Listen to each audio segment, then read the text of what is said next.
Dans cette vidéo, on va aborder la cinématique des points matériels et en particulier, bien sûr, c'est la cinématique dans un référentiel galiléen dans le système de coordonnées polaires. Comment calculer la position, la vitesse et l'accélération dans le système de coordonnées polaires. Voilà. Considérons un point matériel M, bien sûr, lié bien sûr au repère qui est bien sûr sur le plan temps que le mot il est effectif sur le plan, lié bien sûr à un repère O et G. D'accord?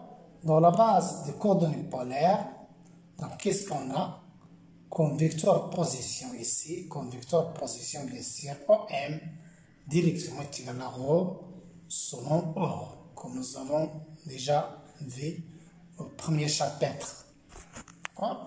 Donc, dans la base polaire, le vecteur vitesse s'écrit sous cette forme.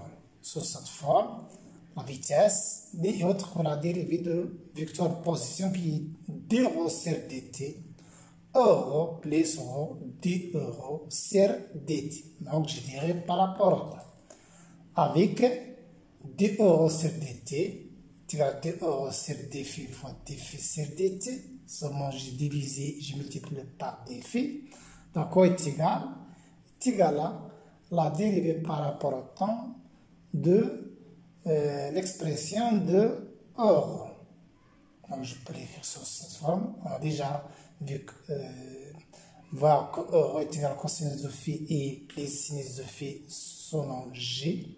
Donc, la dérivée de ça, c'est quoi? C'est phi point moins sinus phi et plus cosinus de phi selon g. Donc, c'est phi. Cette expression, c'est quoi? C'est e phi. C'est e phi. Simple à revoir à partir de la figure précédente. Donc, d euro sur dφ, c'est quoi? C'est d euro sur dφ n'est autre que e phi. Donc, la dérivée d'un vecteur par rapport à une variable angulaire est un vecteur perpendiculaire. Mais elle augmente, donc il est orienté dans le sens d'augmentation de l'angle phi. Donc, E phi et euro, bien sûr, sont des vecteurs perpendiculaires. Elles représentent, bien sûr, la base polaire, les vecteurs de la base polaire. Voilà. Maintenant, comment je peux écrire cette expression? Donc, la vitesse est égale à d euro sur dt 0.euro et d euro sur dt n'est autre que phi point e phi. Voilà, l'expression du vecteur dans la base polaire. Avec ρ.euro c'est véro et ρ phi point e phi si on peut rajouter v de phi. Avec véro, c'est quoi? Qui est égal à ρ.euro, c'est la vitesse radiale du point N. C'est la vitesse radiale. Il est radial de point N. Donc, il est orienté de O vers M. Alors, V de phi de M par rapport à R, qui est égal à cette composante-ci, selon E phi, qui est égal à ρ phi point E phi, qui est appelée la vitesse orthoradiale du point N, c'est-à-dire la vitesse perpendiculaire à la vitesse radiale. Voilà. Maintenant, passons à l'accélération des points N dans le système de coordonnées polaires. L'accélération, c'est dv sur dt, bien sûr, la dérivée de la vitesse par rapport au temps dans le même repère, qui est égal à d, l'expression de la vitesse, voilà, ρ.euro plus ρ phi point e phi dt. Il suffit de dériver tous ces termes en fonction des temps. Donc, qu'est-ce qu'on trouve? Le premier terme, c'est d ρ sur dt euro plus ρ d euro sur dt.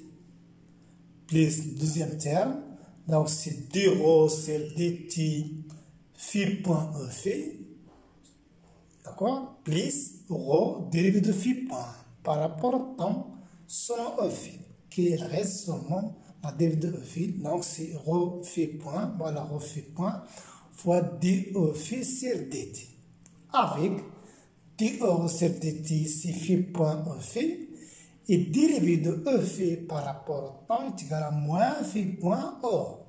Je le remplace ici. Donc, d E sur dt, quoi est égal d E sur d phi sur dt. Donc, d phi sur dt, c'est phi point. Et d E sur d phi, c'est E phi.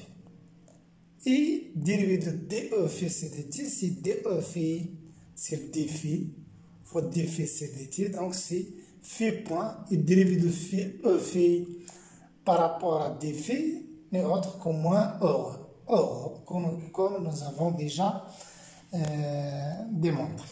D'accord? Je remplace ici dans cette expression de l'accélération. Qu'est-ce que je trouve? Donc, d rho point, c'est rho de point. Rho point phi point E phi plus rho point phi point E phi plus rho phi de point E phi plus rho phi, bien sûr, fois moins phi or. Voilà, il suffit de rassembler les différents termes et j'écris sous cette forme selon les composantes dans la base polaire. Donc, première, tout ce qui est lié à rho, voilà, c'est rho de point. Et voilà, si aussi selon rho, aussi si moins rho phi point au carré. Selon les composants selon E phi, c'est rho phi de point, c'est rho phi de point, voilà, ça c'est rho phi de point, ça c'est rho phi de point, plus de rho point phi point, de rho point phi point selon E phi. Donc je peux l'écrire ça aussi sous cette forme, gamma est égal à gamma rho plus gamma phi, avec gamma rho qui est égal à la première composante selon rho, est appelée l'accélération radiale du point M. Alors, cette composante gamma phi, qui est égale à la composante selon E phi, est appelée l'accélération orthoradiale du point M. Voilà, et le modèle de vecteur accélération n'est autre que racine carrée des composantes au carré. Donc, remarque importante, dans le cas où rho est une constante, mouvement circulaire, dans ce cas, bien sûr, rho point est égal à 0, donc je trouve directement la vitesse, elle est orthoradiale, la composante orthoradiale qui est égale à rho phi point E phi. Simple à vérifier. De même pour gamma aussi, rho point et rho de point est égal à 0, il reste les composantes ou rho constantes, c'est moins rho phi point rho plus rho phi de point E phi. Voilà. Et dans le cas où rho dépend du temps, les accélérations radiales et orthoradiales, bien sûr, sont différents de style normal et orthonormal. Normal et orthonormal, ça c'est évident. Okay. Dans le cas où rho est une constante, mouvement circulaire, dans ce cas, E phi ici, le vecteur unitaire tangentiel, et bien sûr, rho est égal à, dans ce cas, n est centripète, donc rho est égal à moins n, moins le vecteur normal n. Voilà, en gros, ça concerne bien sûr l'expression de vecteur position, vitesse et accélération dans le système de coordonnées, polaires.